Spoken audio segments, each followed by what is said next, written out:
السلام عليكم. مبدئيا بس في بداية الفيديو أنا ماسك موبايل عشان الإضاءة لحد ما إن شاء الله كده الناس تعرفنا وتتابعنا ونجيب رينج لايت ونعمل مكتب بإذن الله. أنا بصور على الأنتريه عادي خالص أهو عشان أحكي لك قصة رامي ربيعة بقى.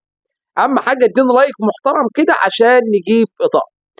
أولا يا غالي باختصار شديد عشان بس تبقى فاهم، في تفاوض من نادي الزمالك للنادي الأهلي على رامي ربيعة، ولو رامي ربيعة راح لنادي الزمالك هتبقى كارثه بكل المقاييس. لا تقول لي بقى اشرف بن شرقي ولا تقول لي امام عاشور ولا تقول لي كهربا، ده هيمحي كل ده باستيكه وهتبقى صفقه غريبه الوصف. طيب ليه؟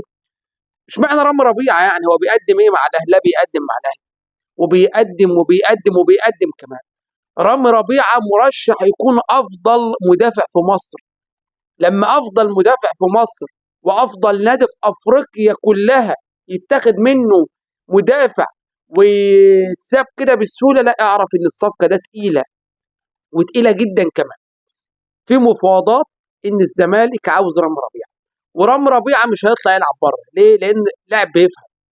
اللاعب اللي زي ده هيقول لك انا هطلع بره النجوميه هتروح من عليا، الكلام هيخف من عليا، مش عارف ايه. لا، انا هروح العب مع الزمالك شعبيته هتزيد، بدل ما كانوا الاهلي بس هيبقوا اهلي وزمالك، لان اساسا هو ما زعلش حد في الاهلاويه زي اصحابنا التانيين مش هنذكر اسماء طلعوا من نوادي تانيه الجمهور كارههم.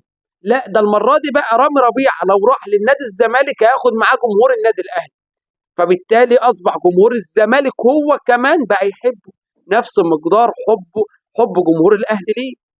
فالصفقه هتكون تقيله بكل المقاييس لو رامي ربيعه فعلا راح نادي الزمالك باختصار شديد.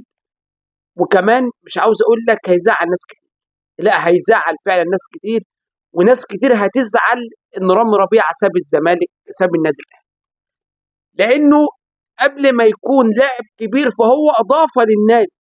عشان بس يكون عندك علم، علي معلول الاهلي قيده ليه؟ لانه اضافه. طب ايه اللي بيضيفه؟ عشان خاطر الجمهور، طب مش عشان خاطر تألقه كفاءته، لا. خلاص علي معلول في غيره، في يحيى عطية الله افضل منه، فبالتالي ما فيش كفاءة، فهو اضافة لينا، احنا عاوزين اسمه معانا بس. فرام رامي لو راح، رامي ربيع لو راح لنادي الزمالك هيكون اضافة غير طبيعية، هيلمع نادي الزمالك. تقول لي هو رامي اللي هيلمع؟ ده رامي معاه أربعة ولا مش عارف أربعة أفريقيا ولا مش عارف 6 أفريقيا يا جدع، بطولة دوري أبطال أفريقيا، أنت بتتكلم في إيه بس؟ لاعب رايح معاه بطولات عاملة إزاي؟